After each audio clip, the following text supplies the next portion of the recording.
Sabi ng mga ilan dyan sa Malacanang, laos na raw ang mga Duterte. Totoo ba yan? Sabi ng mga ilan dyan, kaya raw nila pabagsakin ang VP Sara Duterte. Totoo ba yan? At sabi ng iban dyan, mananalo daw ang tambaluslos kung hindi presidente, prime minister. At sabi ng iba dyan, dahil kailangan daw natin ng tambaluslos, kinakailangan baguhin ang saligang batas. Tama ba yan o hindi? Kaya po nila sinimulan ng PI dahil nais nilang maulit muli ang madilim na kasaysayan. Isang gobyernong nagpapayaman, isang gobyerno nagpapasasa sa kapangyarihan. Papayag ba tayo? Unang-una, hindi po namin kasalanan na naluklok ng 32 milyong Pilipino bilang Vice Presidente ang Inday Sara Duterte. Hindi po namin kasalanan na nanatiling ang tiwala ng taong bayan sa mga Duterte. Pero isipin natin kung bakit, para maintindihan ng tabaluslos kung paano namahal ang pamilyang Duterte sa Pilipinas. Unang-una, wala pong kasinungalingan. Wala pong magagong pangako. Ilan lang ang binitawang salita. Krimen, pagkain, trabaho. Wala na pong iba pang pangako. Nagawa ba yun o hindi? Nagawa ba yun? Pero pinaka-importante, meron pong isang salita. Ladies and gentlemen, please welcome Attorney Harry Roque!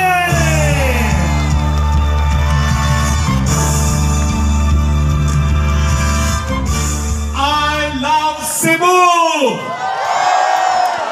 Bago ko magsimula, meron akong tanong sa inyo. Kayo ba'y binayaran para makapiling namin ngayong gabi? Kayo ba'y nagbebenta na inyong lagda dyan sa PI na yan?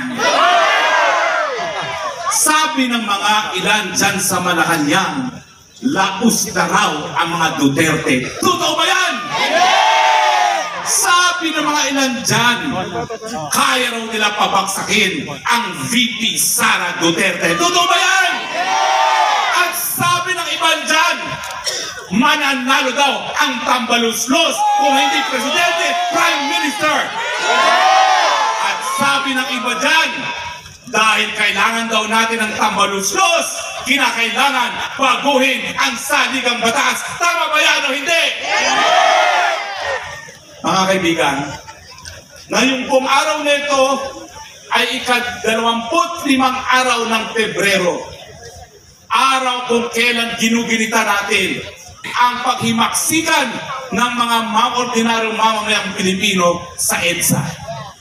Nanguna rin po mga Cebuano sa labang ito, nanindigan para sa demokrasya at para sa kalayaan.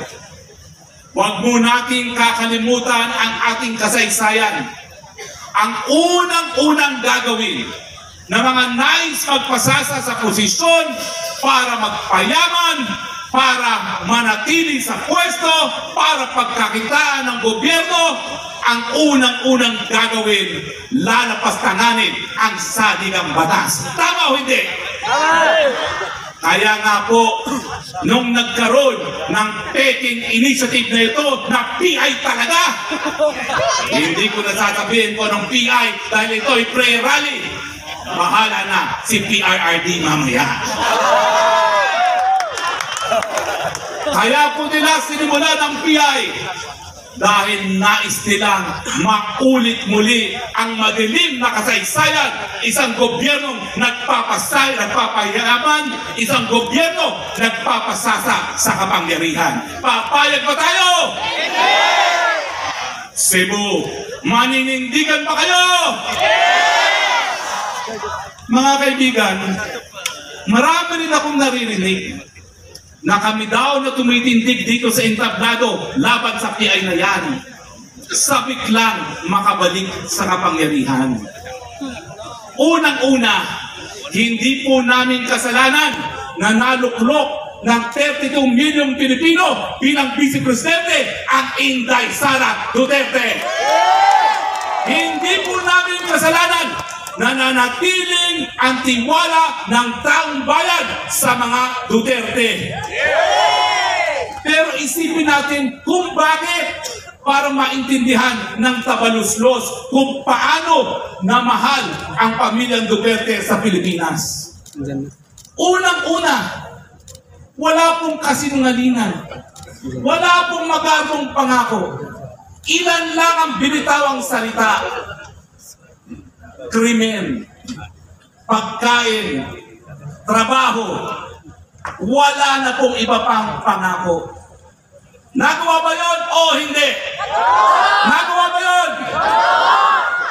Pero pinaka-importante, meron pong isang salita. Kapag sinabing, I hate drugs, I will not take drugs. Masasabi ba nila yan? Kayo, huwag kayo magpupulburon. Masama yan. Pag kayo nagpulburon, pabale-baleto ang desisyon nyo para sa bayan. Anong nangyari? Isang taon pa lang ang nakakalipas. Ang sabi ng isa, hindi ko kinakailangan ng charter change para umunlad ang Pilipinas. Isang taon pa lang ang nakakalipas. Ano na naman ang sinabi niya nung nakalipas na linggo lamang? Kailangan natin ng charter change. Pulburon o hindi? Pulburon! Anong sabi niya nung nakalipas? Ang China, ang pinaka-importante nating kaibigan. Ano ngayon ang sabi niya? Ang China ay binubuli tayo. Pulburon o hindi? Pulburon! Ang sabi niya nung nakalipas, si Vic Rodriguez, ang pinagkakatiwalaan ko bilang Executive Secretary. 2 buwan pa lamang, nawala na ang Vic Rodriguez. Pulburon o hindi? Magtataka ba sila kung bakit hinahanap-hanap ngayon ang Presidente Rodrigo Roa Duterte dahil siya merong isang salita?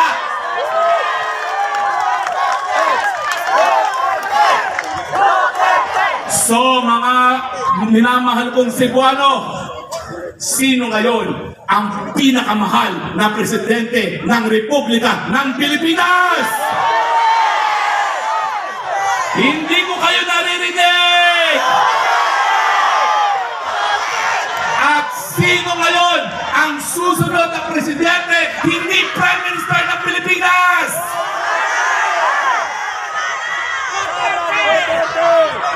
Ang pagmamahal po ng tao, hindi nakukuha sa tinig. Ang pagmamahal ng tao, hindi sa pagmumutmut ng bigas, na galing din naman sa taong bayan, linagyan pa ng pangit nilang mga mukha. Mas masarap po yung bigas na walang pangit ang mga mukha. Dahil hindi namin kinakailangan ng imahe ng tambaluslos sa kakainin naming bigas. Ang kailangan namin, yung pinangakong 20 pesos sa kada kilong bigas. At hindi ang pinamumutbot na bigas na may mukha ng tambaluslos. Sa'yo na yan. Lamunin mo yan. Yes! Pero prayer rally ito, di ba kayo? Nakalimutan ko na prayer rally ito. Sorry po ha. Pwede bang tayo magdasal? Tayo po tayo lahat at tayo po yung magdasal. Panginoon, maraming salamat po sa pagkakataon na kami po ay nakapagtipon-tipon para itaguyod po ang aming saligang batas. Nakasaad po sa saligang batas na kayo ang aming tanging Panginoon at sa iyo po kami nagtitiwala. Pinagdadasal po namin ang aming bansang Pilipinas, ang napakagandang bansa na sa kanyang huli at ganda, ang mga dayuhan ay nahalina.